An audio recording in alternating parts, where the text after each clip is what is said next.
Hi, this is quite difficult for me because I'm here to pay tribute tonight to a man who was my musical mentor, kind of spiritual father, and from the Glastonbury years, he was my TV husband, John Peel. Since we heard of the death of John just over a week ago now, it's become apparent that he meant an awful lot to an awful lot of people. So we're going to show in half an hour's time a programme that was made for his 60th birthday, The Life of John, and it's called Turn That Racket Down. But first of all, we've been talking over the past 7 days or so to a lot of people and just kind of getting their take on John, what he meant to them, why he was so special. He wasn't a saint, but he was a one-off. He was a unique broadcaster. This is our tribute to John. And the Radio 1 transmitters are now closing down until 5 o'clock tomorrow morning, when we'll be joining Radio 2 until 7 o'clock. Then DLT will be along with the breakfast show.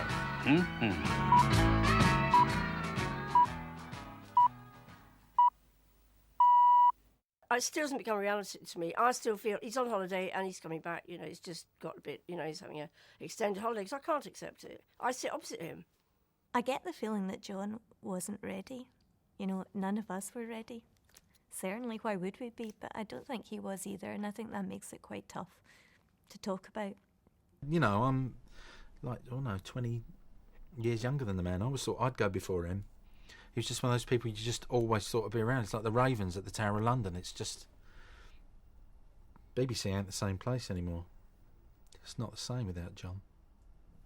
Everybody that I've encountered says it's like losing a friend.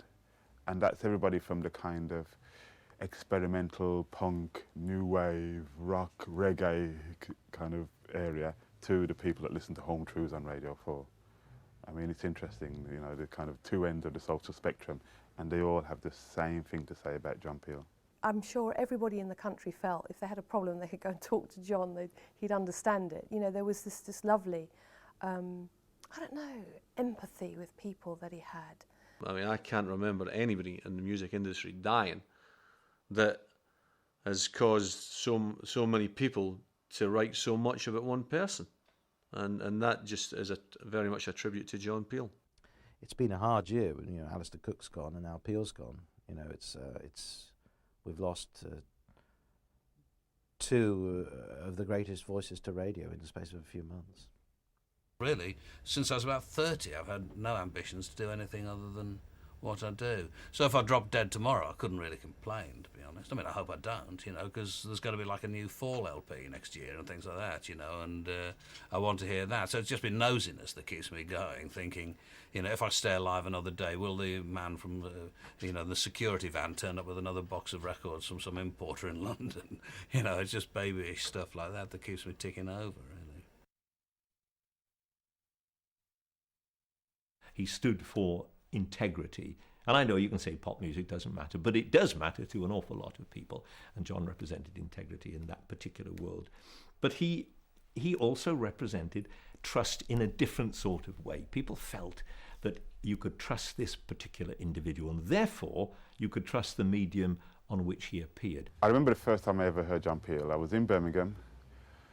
I used to live in a place called Handsworth. And Handsworth was a place where we ate Jamaican, we slept Jamaican, we drank Jamaican, we listened to Jamaican music.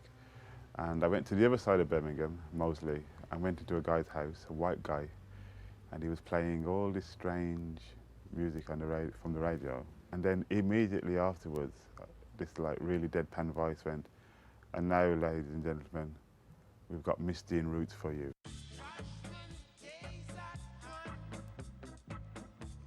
He just did it so naturally, so normal. He didn't make a big thing out of it. He didn't go, "Yeah, now we got some reggae." He was just, and now he was Misty in Roots. And then he commented on what Misty in Roots was saying, and I remember thinking, there are white people that like us. I had him synonymous with that kind of handheld transistor with a single earplug radio thing. I mean, I was at boarding school, so it was just lovely to be able to listen to something that had it was quite freeing, quite liberating. He was a world outside of this odd situation I was within. And he became a sort of de facto big brother for those of us that didn't have one. Peel felt like the vital link. In the days before internet, the likes of me and my pals clinged to Peel for information, entertainment,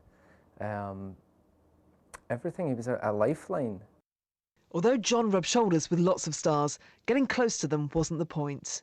I don't really have a relationship with bands. I mean, I'm a 55-year-old bloke, with 4 children. I live out in the country near Ipswich. So you're not going to find like a bunch of 18-year-olds who are just discovering, their way in the world of pop. They're not going to want to come and hang out with John Peel, very reasonably. I don't blame them at all. Instead, he hung out at home with his children and wife Sheila. Often he never met the artists he championed. It was their music he was interested in. Maybe as a person he was more reserved, and I think he voiced his love and showed his appreciation by playing the music, and that's just the truth, man. It's like, for real, that's how I think he knew me. I would be in my house and I'll switch the radio on like 8, 9 o'clock in the evening, and he would be playing one of my records and he would be talking about it as if he knew me.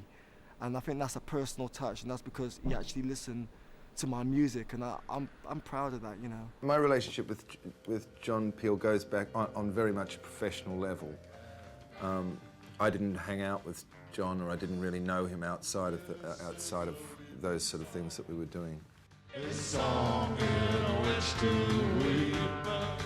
I found John Peel very shy, to me, and I'm very shy. I think we were just very sort of shy and deferential to each other, actually, on the times that I met him. The first time I ever met John was when I was doing an interview with David Kid Jensen. John was kind of moseying around through the glass getting his show together. I was on air, but I was thinking, bloody hell, that's John Peel, there he is.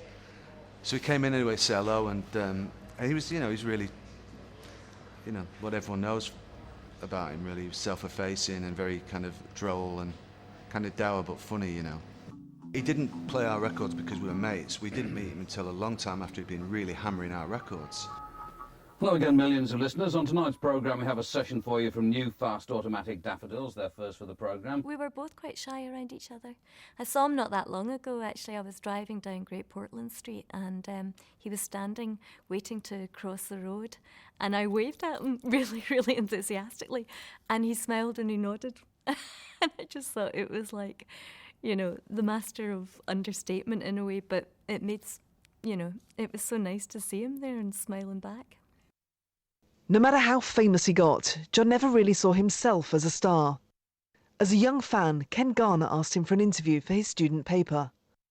He genuinely seemed rather faintly surprised and faintly pleased and rather embarrassed that we wanted to spend some time with him, for 3 spotty people, young students from Glasgow. Can we take you for a curry, John? Yeah, fine, all right, just perfectly happy, bumbling, and would answer our questions and so on, and was perfectly happy. It's like very, very non-celeb, very non-media, as everyone says. He genuinely was like that. You have to sound awful like some terrible Bob Hope thing, like a lot of my best friends are my listeners.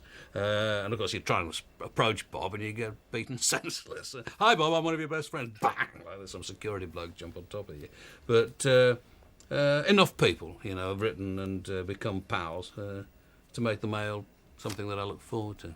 I remember being at Glastonbury and seeing people go up to John and they'd be shaking with I don't know, excitement, fear, a combination of the two at meeting him. And there'd be this odd... He was very good at sort of decompressing people as they came up by being just relentlessly ordinary with them. You trot along beside him and go and see some of these bands.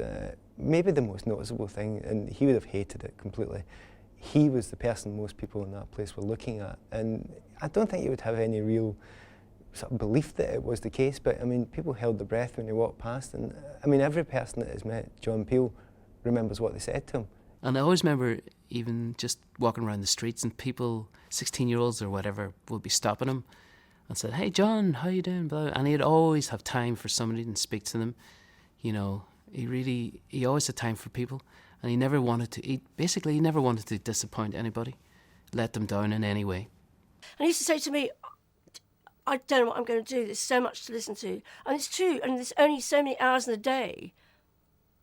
And, other people would tell you, you'd have headphones on all the time. You'd be just always listening. And that was a kind of panic would take over. You'd think, well, what am I going to do? What? And you'd think this is part of the tunes, and some there all going, please listen to me, help me, and so you didn't want to miss anything. And I know that's what he felt, and it would get him very upset a lot of the time, because what could you do? He did his best. He was an open door for listeners to the programme, helping many bands get started.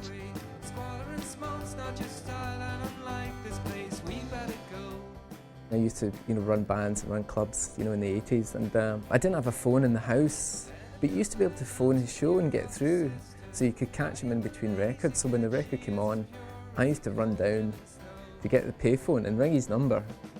If you held on, you got through. I said, John, I've got this gig coming up. It's the Wasp Factory. We're doing we're doing the Kitchens of Distinction and Frank Sidebottom at such and such a venue, and we've got, we're playing great music, and any chance you could mention him? He's like, oh yeah, no, I can do that, and you think, right, and then so you put the phone down and run back up to the house. You just get there and type at the end of the record, switch it on. Just had a call there from Stuart Murdoch in Glasgow, and he's got the Wasp Factory disco on Friday night, and I thought, that's cool.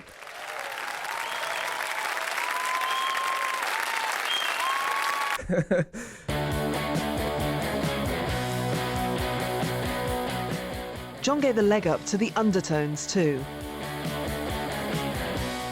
We sent him a demo tape with a letter, and he never replied until, I think it took about 2 months later, something like that. He wrote a really nice letter. Dear Undertones, I've behaved like a typical music business arsehole over your tape, and I'm genuinely sorry about this. Really like the tape. I think you should record a session for us. John Peel, the world's most boring man. I can't afford you to come over to London to do a session, but I'd like to actually pay. I'll pay for it myself, for you to go do it in Northern Ireland if you can. It's incredible for somebody like John Peel to do that, dip into his own pocket. So consequently, we did the 4 songs, and he did broadcast it within a couple of weeks. Oh, right. I've lost the stamp that said John Peel, the world's most boring man. To the course, man. When we came over here, we had a lot of trouble getting concerts. We had a lot of trouble getting any kind of recognition whatsoever. We were largely dismissed by the media as just this sort of wacky novelty band from Australia or something like that. And John Peel really liked us, and he played us over and over and over again. We did 4 Peel sessions with him.